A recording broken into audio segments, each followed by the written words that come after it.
one of the greatest KOs I've ever seen in my life. Well, he looked like his leg was hurt. He was fading. Pereira saw it and just started to let everything go, and Izzy put him out. Wow. Woo! What draws attention in our beloved sport more than a rivalry? And if there is also a mutual animosity or a competitive element? Yes, dear friends, when fighters cross paths in the octagon more than once, it almost always promises to provide us with vivid emotions and adrenaline. And when one of the fighters avenges an upsetting defeat, such moments immediately sink in our memory and stay there forever. So today we're going to talk about the top 5 best performances in rematches. Please don't forget about the likes, comments with forewords, and subscribe to the channel. Here we go. Number 5. Quinton Jackson vs Wanderlei Silva. The first rivalry we are going to talk about today dates back to 2003. Then, on March the 16th, a still young and promising Rampage, after beating Kevin Randleman, called out the champion in the face of the Axe Murderer. That motherfucker hit hard. I want you, bro. It's gonna be me and you. Prior to meeting Wanderlei Silva, Quinton had 3 successful fights. After the win over Chuck Liddell in November of the same year, he shared the octagon with merciless Brazilian. However, he couldn't beat Prime Wanderlei. Silva won that fight in one-sided fashion without even a hint at some sort of competitiveness. It was all over in the very first round after vicious knees to the head. Time, it's Brazil, they play soccer there. He knows what to do. And now the two are exchanging. Rampage got his rematch opportunity only 11 months later. By the end of October 2004, Quinton returned to the winning path and added 2 more names to his resume. In the main event of the evening, these two collided once again. This time, Jackson demonstrated an evident progress compared to the previous fight. However, the outcome remained the same even at the second attempt. By the second round, Quinton could barely stand on his feet due to exhaustion, so Wanderlei ended his suffering with a famous one-way ticket knee. Oh my God, Quinton Jackson has been knocked out with the right knee to the head. After that, Quinton Jackson and Wanderlei Silva took different paths. They haven't faced each other for 4 long years, and at last in December of 2008, they met again. This time within the walls of the major promotion at UFC 92. Hey, how y'all doing out there? Happy holidays, everybody. I just want to let y'all know I'm coming to give 100%. I've trained harder than I've trained in a long time for this fight. You guys want to see a new Rampage? Rampage managed to let everything that was sitting inside of him all these years out. He didn't just stop Wanderlei, he knocked him out already in the middle of the first round. It was a terrible KO. He avenged his opponent in full and proved to himself that he is able to beat the relentless Brazilian. You know, it's hard for me to put it in words, you know, because I really hate losing. I know everybody does, but, you know, especially when you know you can beat that person, you know. The first time I fought him, you know, I was like, man, I got to fight 2 of the best people in the world. I had to fight Chuck Liddell, then I had to fight, you know, Wanderlei, and it was like the hardest thing in my life I was ever going to do. And I had a perfect game plan, was to beat the hell out of Chuck Liddell, then go and beat Wanderlei by decision, ground and pound. And I felt like I was doing that in pride, and you know, and I thought it got taken away from me when they stood us up, and it really messed me up mentally. So the next time I fought him, you know, saying I had some more personal things going on in my life, and I should have pulled out of the fight after, you know, things happened. But I'm a soldier. I kept entering, and he knocked me the hell out, and you know, and that played a big part in my mind for this training for this fight. I'm like, this guy, you know, destroyed me twice. In 2018, 2 legendary veterans clashed in the cage of Bellator. In the conclusion of 2 incomplete rounds, Rampage got the job done once again via TKO. Jackson like the jump. It's all Rampage. Rampage evens the series at 2 wins apiece. Rampage Jackson, Mamma Mia! And now their score is 2-2. Number 4. Luke Rockhold vs Michael Bisping. Next we have a rivalry that at its time made a lot of noise in the middleweight division. By November of 2014, Count was not doing very good in the UFC. He had a record of 25 wins and 6 losses, and recently was alternating successful performances with defeats literally one by one. On the other side of the division, young prospect Luke Rockhold had a record of 12 wins and 2 losses. He was a breath of fresh air for the weight class and had decent chances to conquer the title. Michael Bisping happened to be one of these stepping stones on the way to the set goal. These two shared the octagon for the first time in the main event of the evening in November's fight night. Very accustomed to one-round fights myself too.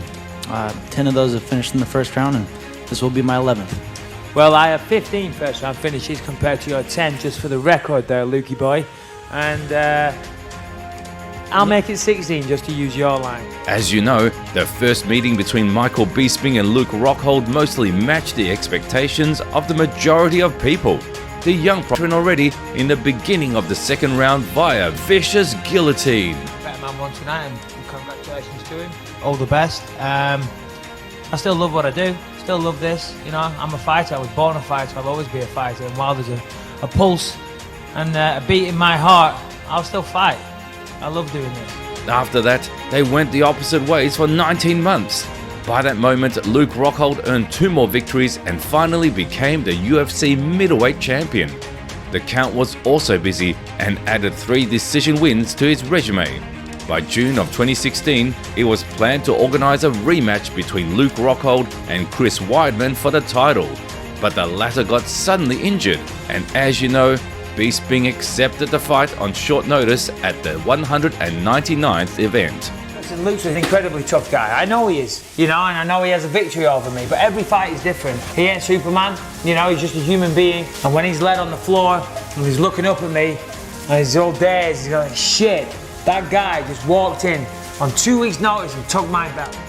And the Count was right. He came out relaxed and beat Luke Rockhold inside 3.5 minutes via first round knockout, as he promised. Oh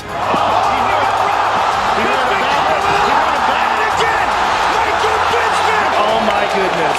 Oh, I don't know. Some say revenge is sweet. I disagree. I think it's better than sweet. Moreover, Bisping became the world champion at 37 and had a revenge on Luke Rockhold for a stoppage loss. This guy deserves nothing but respect. Number 3. Stipe Miocic versus Daniel Cormier. Now we have one of the most epic trilogies in the heavyweight division. In their time, Daniel Cormier and Stipe Miocic delivered us 49 minutes of beautiful technique and 2 spectacular knockouts.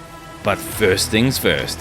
By July of 2018, when Stipe Miocic broke the record and defended his championship 3 times in a row, DC expressed his desire to move up. After the fight with John Jones was ruled a no contest and Cormier reclaimed the title, he had another defense against Volkan Ozdemir. An intriguing and exciting matchup for unification of 2 belts happened in the main event of the evening at UFC 226. Yeah, this is the biggest fight of my career.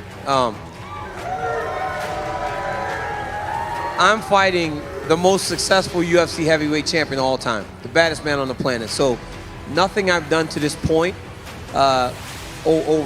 is bigger than this. Now, the reality is, these guys, all great guys, they're sitting up here in the National Fight Week, and it's a big deal for them, but this is where I've lived. I've lived in these moments since I first started fighting. It's just another fight to me. Saturday, I go fight Stipe, great fighter, great champion, but I win again. They end their night early. I mean, that's the way to go. I mean, who doesn't want to get a knockout and go home early unscathed? I'm going to do whatever I got to do. If it's going to be knockout, decision, submission, I don't really care. I'm going to get my hand raised. That's all I'm looking for. The fight between 2 best athletes of their time made a lot of noise in the fighting community, and the first round finish from the light heavyweight king exceeded all fans' expectations.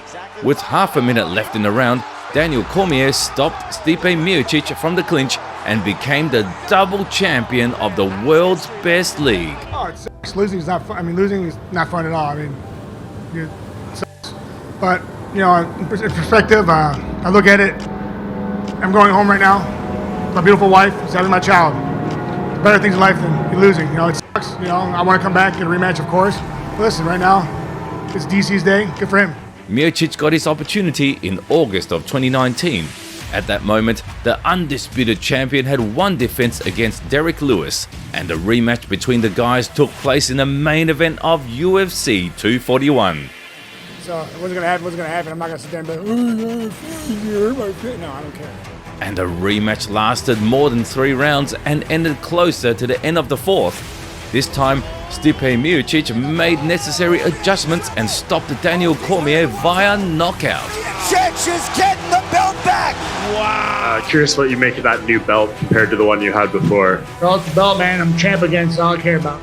And as you remember, that trilogy ended with Stipe winning by a unanimous decision on August the 15th of 2020.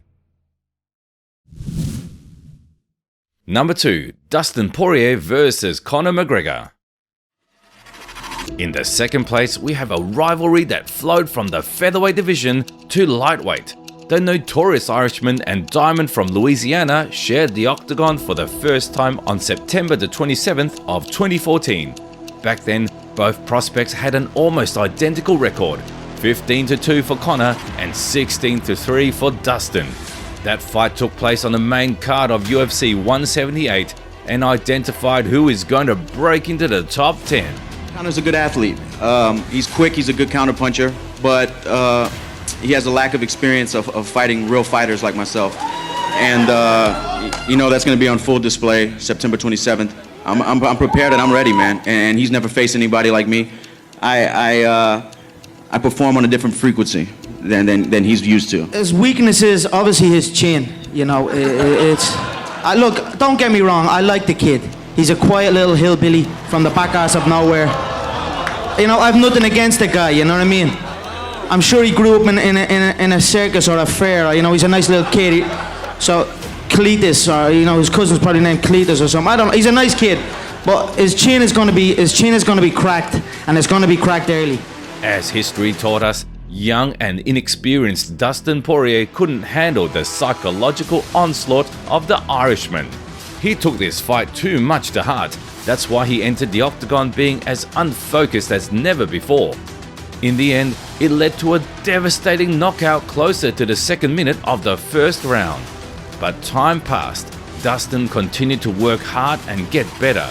He went through many obstacles and heights, got harder in terms of mentality, a lot better with his skills. In January of 2021, suddenly the world's best league announced a rematch. That fight took place in the main event of UFC 257. My love for the game, my love for competition, my love for combat. You know, Dustin has put on an incredible run since our last fight. It's been a long time coming. Yes, I did get the win over him the first time. But you know, he's rose right up and he's back up there at the top of the division, so I'm excited to go and compete with him again. Every fight is a chip on my shoulder. I'm trying to prove something. I'm trying to, the work that I put in, I'm trying to make it pay off. I'm trying to put my family in a better position, and this is no different. I know what a win over Conor McGregor means in combat sports, and I know that whoever wins this fight is fighting for gold, and that's why I fight. On the night from 22nd to 23rd of January, Dustin Poirier shocked the world. Not only because of his win over Conor McGregor, but the fashion in which he did it. He completely destroyed the legs of the notorious Irishman, deprived him of stamina, and checked the chin of one of the best strikers in the entire UFC. And more importantly, he avenged the moral loss that sat in Dustin since 2014.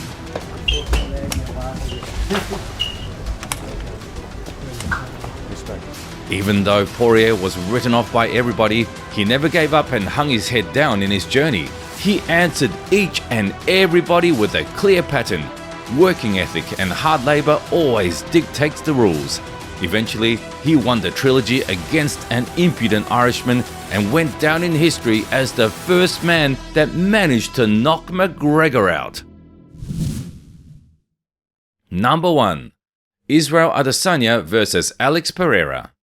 Who would have doubted that the rivalry between the last stylebender and the Brazilian Poulton would be at the number 1 spot? We also think that. But let's get things in order. That duo of the Nigerian New Zealander and the Brazilian not that long ago produced a unique precedent in the history of mixed martial arts. As you very well know, these guys fought in kickboxing, where Pereira won twice, A couple of years later, when Adesanya already became the UFC champion and cleared out the middleweight division, he followed his steps and soon arrived to the UFC. Alex got to Israel in just 1 year. Their MMA fight happened on November the 12th of 2022 in the main event of the UFC 281. Honestly, the moment that he find out that I signed right here, I believe that he's already been worrying about, because he knows of my potential, he knows how far I can get. As we all remember, Pereira managed to shock the community on that night. Despite losing the fight by points, the Brazilian managed to get himself together and beat Adesanya via TKO in the final round. What's the emotion? I'm grateful. Oh, thanks, David. I'm grateful. What a life. What a moment. And crazy, isn't it? Like, similar to the last time. Same story. It's crazy. But, yeah, I was fine. First thing I said to you or the ref was I was fine, because I was still lucid. I was in there, but yeah, shit happens. The news about the immediate rematch happened in the media only at the end of January of this year. The reason was that Izzy wanted to take some time off and reconsider important things. When it became known that the fourth attempt to organize the rematch, if you take into account the fights in kickboxing, will happen on April the 8th at UFC 287, the attention of the upcoming tournament tripled. Because despite many expectations and people's opinions, Adesanya looked extremely confident and as focused as ever. This time he channeled an unshakable confidence that could be seen with the naked eye. How do I break down a fight like that? I know what works for me. I know how I can beat this guy. I know every time I fight this guy, I'm dominating him, I'm beating him, and then he has this special ability to recover and put his foot on the gas. So I have to find a way to take him out of the driver's seat, which I will. Well, I don't know about the expression, but I do know how to beat him. I do know how he fights. I do know how he works. So I do know how to beat him. Everything. We're coming to Israel.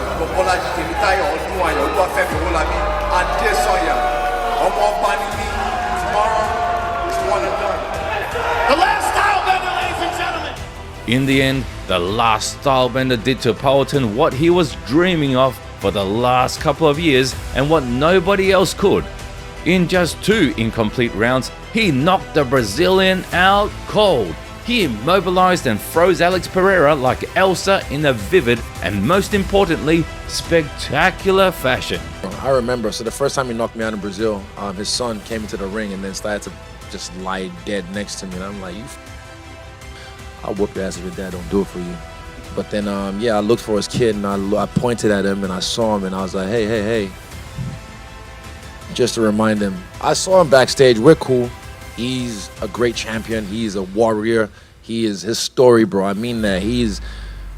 I'm the antagonist in his story. He's a beast, man. Coming from where he's come from, the adversities he's been through in his life to get to where he's gotten now and taking me out the way he has. It's a fucking beautiful story for him. But like I said, tonight, it's not about his story, it's about my story, which is history. As it was the case with Diamond, the last stylebender was also underestimated by the fans. They openly expressed that Adesanya cannot stop the Brazilian, mentioned their score of 3-0 and laughed at him. But now these talks are over. Israel proved that the champion's throne is rightfully his and that nobody, even Alex Pereira, can stop the last stylebender. There it is, guys. Leave your opinion in the comments below. Which of the aforementioned rivalries did you like the most? Please don't forget to subscribe to the channel so you won't miss the new videos. And of course, hit the like button if you enjoyed this one. See you soon.